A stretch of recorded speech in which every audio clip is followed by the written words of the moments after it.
Technically, Anglo-America proper started in Virginia. I'm going to start with the cuisine of New England and work my way down more or less.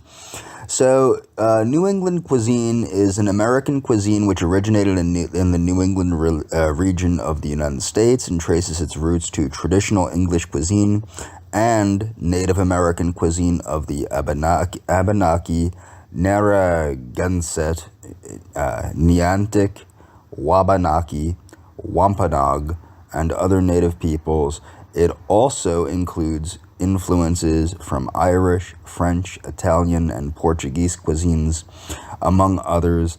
It is characterized by extensive use of potatoes, beans, dairy products, and seafood, resulting in its historical reliance on seaports and fishing industry. Corn, the major crop historically grown by Native American tribes in New England, continues to be grown in all New England states, primarily as sweet corn, although flint corn is grown. Flint corn is used for making flour and whatnot. It is traditionally used in hasty puddings, cornbreads, and corn chowders. Many of New England's earliest Puritan settlers were from Eastern England, where baking foods, for instance, pies, beans, and turkey, was more common than frying, as was the tradition elsewhere. Three prominent characteristic foodstuffs native to New England are maple syrup, cranberries, and blueberries. The traditional standard starch is the potato. Though rice has somewhat increased popularity in modern cooking, traditional New England cuisine is known for a lack of strong spices, meaning it doesn't have a lot of strong spices, which is because of the local 19th century health reformers, most prominently Sylvester Graham, who advocated eating bland food. Ground black pepper, parsley, garlic, and sage are common, with a few Caribbean additions such as nutmeg, plus several Italian spices. Use of cream is common due to the reliance on dairy. The favored cooking techniques are stewing, steaming, and baking. Many local ingredients such as squash, corn, and local beans, sunflowers, wild turkey, maple syrup, cranberries. Notice these are all foods that are indigenous to New England itself, to the Americas. So squash, corn, local beans, sunflowers, wild turkey, maple syrup, cranberries, and dishes such as cornbread, Johnny cakes, and Indian pudding were adopted from Native American cuisine.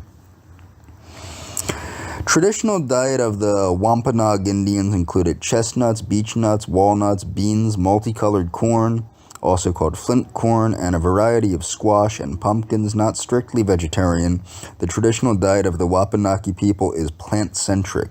So take note of that.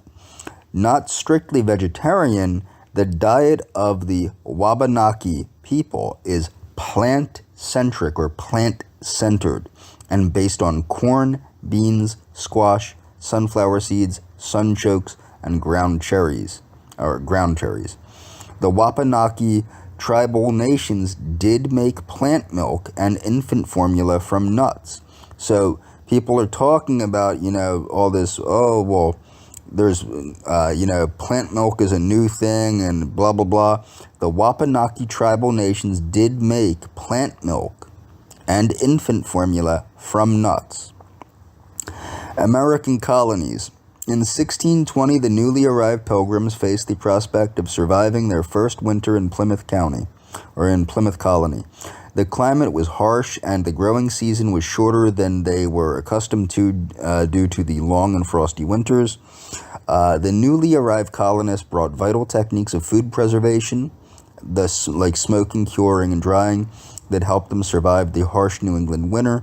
They also received help from the Wampanoag, who taught the newly arrived Pilgrims how to grow the staple crops of squash, beans, and corn using the Three Sisters method, which they didn't mention here. It is not known for certain what crops were grown in early colonial gardens, but later sources mention turnips, onions, carrots, garlic, and pumpkins. The Pilgrims used corn to make hasty pudding and Wampanoag recipes like popcorn, sagamite, and nasop. The Wampanoag Indians also taught the Pilgrims to bake in hot ashes, and ash cakes, also called Johnny cakes or breakfast bannocks, became a staple breakfast bread. Beans were used to make stews or combined with corn to make succotash. Many of New England's earliest Puritan settlers were from eastern England and brought with them traditions of English cuisine with them. Roast duck, goose, lamb, and hams were brought to the so-called New World as farmyard stock as soon as the colonies began to prosper. Even today, traditional English cuisine remains a strong part of New England's identity. So traditional English cuisine does remain a strong part of New England's identity. Some of its plates are now enjoyed by the entire United States, including clam chowder, baked beans, apple pies, baked or roast turkey, peas porridge, which is made from peas, and steamed puddings. Thanksgiving. The first Thanksgiving meal was shared by the Wampanoag and Pilgrims at Plymouth Rock. The menu would have been considerably more humble than the modern Thanksgiving dinner, which typically includes turkey with stuffing, cranberry, blah, blah. Though filled pastries were common in English cuisine, the colonists did not have wheat flour or butter, so pie would have been absent from the original Thanksgiving table. White potatoes and sweet potatoes had not yet reached North America, as white potatoes and sweet potatoes come from South America and Africa. And the first literary mention of cranberry sauce dates some 50 years after the first Thanksgiving meal. The original menu included Indian corn, wild fowl, including wild turkey, and waterfowl and venison. These are only foods mentioned by primary sources. However, food historians have speculated as to what else may have been served in addition to wild turkey, duck, and goose. Swan and passenger pigeons were plentiful. In those times, birds were typically stuffed with onion and herbs, and one 17th century recipe for goose includes a stuffing of chestnuts. It is likely that the meal included local seafood like clams, mussels, lobsters, and eels. Since the 1800s, New England's culinary traditions have been influenced by the arrival of Irish Americans, Portuguese Americans, and Italian Americans. Irish-style braised pickled beef was the origin of the New England boiled dinner. Country stores sold homemade jams, fruit preserves, and penny candy. Common crackers are still made with the original recipe dating to 1828. Vegetarianism was practiced during the 18th and 19th century by individuals and families in Maine before the start of the modern vegetarian movement in Philadelphia. 20th century. In the post-World War II era, July 4th celebrations frequently featured steak, hot dogs, hamburgers, and grilled chicken. In the most distant past, lamb was more traditional inland, and coastal communities in New England typically served salmon with dill, mayo, peas, new potatoes, which are, little potatoes, and corn on the cob. 21st century, more people in New England were eating vegan and vegetarian meals, and more restaurants were serving them. Traditional foods and drinks, beer and alcohol. Drinks in the colonial era were made with local ingredients like honey, molasses, apples, hops, and wild berries. These drinks include an apple, brandy, fruit wines, rum, and mead. Some of the finest rum distilleries were located in New England prior to Prohibition. The hot ale flip is a traditional drink historically made by mixing a pitcher of beer with rum, frothy eggs, and a sweetener like dried pumpkin, maple syrup, or molasses. The beverage was warmed by plunging a hot poker into the drink to caramelize the sugars, creating the drink's characteristic hot froth. Like the flip, the rattle skull was a mix of beer, in this case dark beer like porter, and hard liquor, usually a mix of rum and brandy. Birch beer made with the sap of the betula, is the birch tree. New England has also played a major role in the craft beer revolution. Baked beans. Colonists learned to make baked beans from the Native American people. Baked beans are slow cooked in an oven at low temperature. They are sweetened traditionally with maple syrup or molasses. The molasses is what sets them apart as New England baked beans. The Pilgrims and other early colonists were forbidden from cooking on Sundays when these Christian communities observed the Sabbath, and this made baked beans a meal that is common for Saturday night dinner and all-day Sunday. Two regional styles are Boston baked beans and Maine baked beans. The difference between the two styles is that Boston baked beans are made with small white navy beans or pea beans with thin skin, while Maine beans are made with native bean varieties with thicker skins. Casseroles. The custom of bringing one-dish casseroles to barn raisings and church suppers was not exclusive to New England, but included traditional variations of baked beans and succotash. Modern recipes can be made with any ingredients available at markets. Seafood casseroles are made with cream sauce and breadcrumb toppings. American chop suey is a casserole dish made with ground beef, macaroni, and seasoned tomato sauce. Though unrelated to Hungarian goulash, in other regions of the United States it may be called American goulash, among other names. Fruits. Blueberries are made into jams and jellies and featured in breads and regional desserts like pies, cobblers, and cakes. Wild beach plums are foraged and used to make fruit preserves like jams and jellies. Beach plums were cultivated and used for commercial manufacture. The local purple Concord grapes are a cross between native and European grapes. Of course, they're used to make jelly. Until the Pilgrims planted apple seeds from Europe, the only regional apples were crab apples. Cross-pollination altered the results of these first attempts, but over the years, thousands of new varieties were bred by Pilgrims. Massachusetts native John Chapman, known as Johnny Appleseed, was a nurseryman who spread apple seeds across the Midwest. William Blackston planted the first apple orchard in 1625. The earliest apple varieties produced in New England included Lady, 1628, Roxbury Russet, 1630, Poma Grisey, 1650, Baldwin, 1740, Porter, 1800, Mother, 1844, and Wright, 1875. In modern times, apples are grown commercially throughout Massachusetts. The first attempts at commercial cranberry growing were pioneered by Captain Henry Hall, who developed the technique of covering the vines with sand to accelerate the plant's growth. Hot dogs. New England hot dog rolls are split on top, blah, blah, blah. New England hot dog rolls have a larger maple syrup. Maple syrup is collected annually during New England's sugaring season. The new sap is reduced and thickened to form syrup.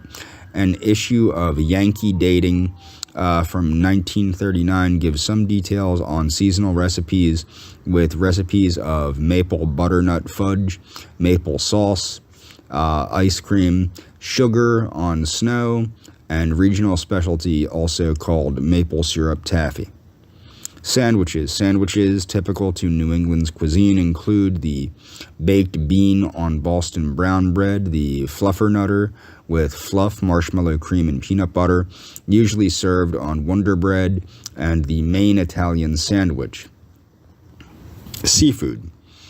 The waters of the Gulf, Maine, blah, blah, blah. Okay, so bluefish can be, obviously cod, bluefish, lobster, clams, quahog clams, blah, blah, blah. Salmon, striped bass, brook trout, walleye, American shad. Pizza in New England is Greek pizza, owing to strong presence of Greek immigrants. List of foods common to New England cuisine: fish, haddock, halibut, scrod, shad, striped bass, salmon, trout, lobster, lobster rolls, clam cakes, clams casino, fried clams, New England clam bake, stuffed clams, crab cake, mussels, oysters, fried oysters, oyster stew, raw oysters on the half shell, scallops, American chop suey, this is, anadama bread, apple cider, coffee milk, corn chowder, cranberry cocktail, cranberry mash, jellied cranberries, cranberry sauce, cranberry relish, cranberry bread, fraps or cabinets, hermits, ice cream, New England boiled dinner, New England pot roast, Parker house rolls, pâté chinois, pumpkin pie, red flannel hash, rhubarb pie, snickerdoodles, steak bomb, steak tips, tortillery, regional specialties. Irish American influences are common in the interior portions of the state, including the Hartford area, blah, blah, blah. Okay, Italian-inspired cuisine is dominant in the New England Haven area, New Haven-style pizza. Okay, Italian bread, grinders, fare like eggplant rollatini, manicotti, baked ziti, and chicken parmesan. Well-known pizzerias include Pepe's Pizza, Okay, shad is the state fish and is cooked on planks. Local specialty in Connecticut, steamed cheeseburgers started as simple steamed cheese on a roll sandwiches sold off of horse-drawn food carts. Some believe the hamburger originated in New Haven. Ice cream, Maine.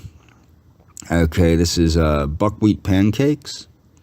Wild Maine blueberries, lobster roll. Maine is known for its lobster rolls. Lobster meat mixed with mayonnaise and other ingredients served in a grilled hot dog roll in the summer, particularly on the coast in locations that serve tourists. Buckwheat pancakes, called ploys, are popular in Maine. Ploys are an Acadian pancake-type mix of buckwheat flour, wheat flour, baking powder, and water. Wabanaki influences are common in Maine, and many staple foods, including beans, corn, squash, wild blueberries, maple syrup, and seafood, are part of traditional Wabanaki cuisine. Maine has a high number of organic farms. Maine is home to the Maine Organic Farmers and Gardeners Association. Okay, northern Maine produces potato crops, and second only to Idaho in the United States. Because of this, potatoes are very popular in Maine food, and even an ingredient in sweets like donuts and chocolate candy. Fiddlehead ferns are part of Wabanaki cuisine and are still prized in Maine, where they are gathered in springtime. Foraging remains popular in Maine, and people also forage for mushrooms, hazelnuts, acorns, elderberries, dandelions, and ramps. Maine is known for its seaweed that is used in many dishes as a seasoning. So keep that in mind. Maine is known for its seaweed. It's not just Okinawa that eats seaweed. Okay, so Maine is known for its seaweed that is used in many dishes as a seasoning and even included in snack bars. Maple syrup, maple sugar, and maple candies are regularly eaten in Maine. Okay, Massachusetts. Okay, in Massachusetts, you will see a lot of clams, haddock, cranberries, and previously cod. Massachusetts had similar immigrant influences as coastal regions. Historically strong Eastern European populations, I'll get into that later, instilled kielbasa and pierogi as common dishes. Named after the town, Newton, fig Newtons were first made in 1891 using a machine invented by James Mitchell to fill cookie dough with fig jam. Necco wafers, which are perhaps the most disgusting form of candy ever, made with the first American candy machine, similarly originated in Cambridge. Graham bread was first made in the 19th. If you want to get a kid off candy, give them Necco wafers. They taste like Tums. Graham bread was the first made in 19th century Massachusetts by Sylvester Graham. Toll House cookies, the official state cookie of Massachusetts, was created in 1930 at the Toll House Inn located in Whitman. Boston is known for baked beans, hence the name Boston, hence the name Beantown. Bulky rolls and various pastries, Boston cream pies, sponge cake. North Shore, New Hampshire. New Hampshire cuisine is similar to that of Boston area, featuring fish, shellfish, and local apples. Rhode Island is known for Johnny cakes, doughboys, and clam cakes. Vermont produces cheddar cheese and other dairy products. Small cheesemakers recognized for producing handcrafted cheddar cheeses include the Crowley Cheese Factory, Crafton Village Cheese Company, and Shelburne Farms. The Vermonter sandwich is made with cold cuts, apple, sharp Vermont cheddar, and maple mustard, a mix of maple syrup and grainy mustard. The toasted sandwich is served warm. Okay, food and dairy industries. Okay, so what I want to point out, the Moxie Beverage Company, acquired by Coca-Cola Company in 2018, produces the Moxie soft drink flavored with gentian root. Moxie has been the official soft drink of Maine since May 10th, 2005. Okay, what I want to point out is what you'll see is if you choose properly, you can choose a high-protein diet, rich in antioxidants, with adequate amounts of fruits and vegetables, if you're choosing properly from this cuisine. And I'm going to go through all the cuisines of the United States. Remember, the United States is a vast, vast region, and I'm going to cover all of it and talk about how a traditional American diet using traditional American ingredients can promote health.